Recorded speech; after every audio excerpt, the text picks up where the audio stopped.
So around roughly 8 years ago, I started working at a prison local to me in Indiana. I decided to start working there because as a juvenile, I was locked up and I had a clean record as an adult, and I thought, why not get into corrections? People change. Let's see if I can be on the other side of that.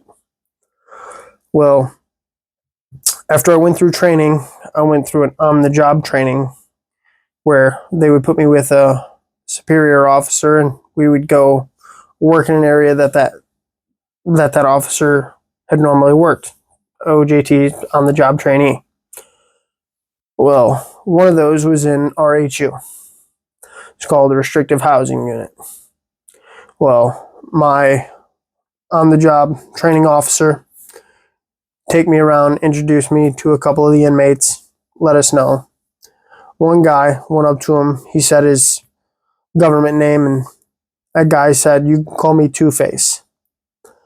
And I said, okay, just kind of brushed it off. 3,500 felons in this prison. Who knows if I'm ever going to see this guy again? Because I don't know where they're going to put me. About 2 months after being on the job, they end up putting me in an area where after you get out of the RHU, you end up going and working your way forward. I end up seeing this guy, and he's a Hispanic guy, and he sees me, he remembers me, I remember him, and kind of just give him a what's up. I'm a very respectful person. If you give me disrespect, I give you disrespect right back. But every day when I come in, I start my day with respect because that's how I was brought up. And those guys respected that, which made my job a lot easier. Well, I would talk to this dude every now and again, and he would say hi. A lot of the times they do it because they want to see if they get you to bring cigarettes, tobacco, drugs, just even a cell phone, anything they can try to get you to bring in, they do it. But also getting conversation other than, people that are inside prison sometimes is good. Well, I was having a conversation with him once, and I was like, so why do they call you Two-Face? He's like, I speak pretty good English, don't I? Like, yeah. He's like, well, I was born and raised in Mexico. He's like, my family's a big part of the Mexican cartel. He's like, but I speak really good English. He said, so when we would go to the border, it's like I would speak perfect English, and it would be a lot easier for us to get through. It's like, oh, that's crazy. He's like, yeah, he asked me what was I into outside of the prison. It's like, oh, work on cars other than doing this. He's like, that's kind of funny. I was like, why is that? He's like, because I did car stuff too. It's like, what do you mean car stuff? He's like, well, this is all alleged.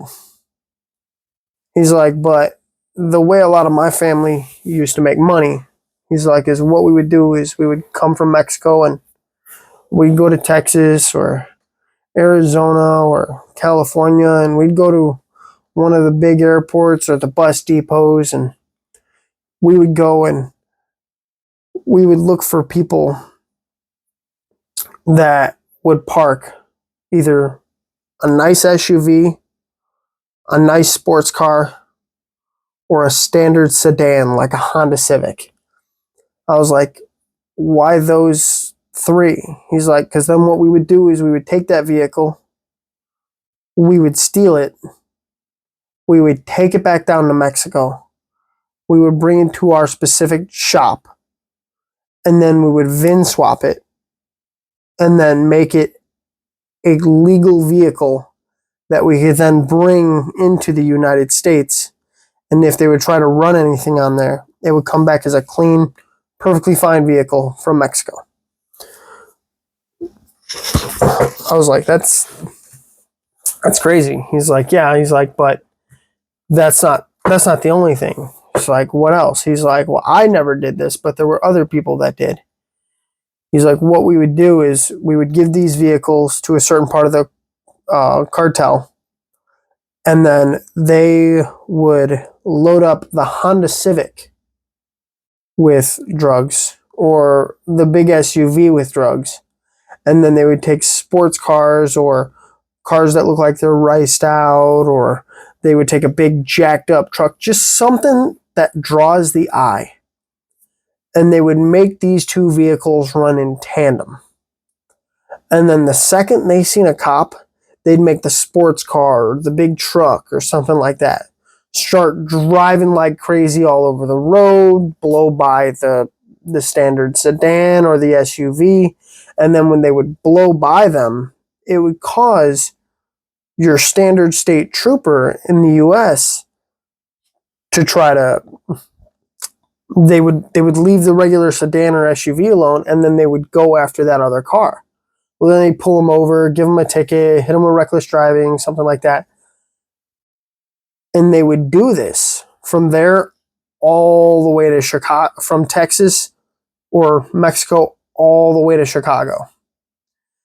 And after they would get done, instead of driving the vehicles all the way back to, Mexico, they would sell them off either in Chicago, Northern California, New York, wherever they transported to.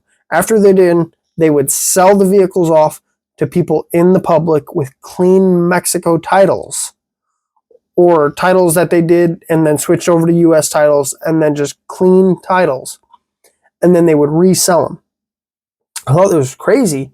But then if you go look up on YouTube, you'll find videos of people saying that they bought stolen vehicles on lots in the US that were reported stolen with washed titles from Mexico.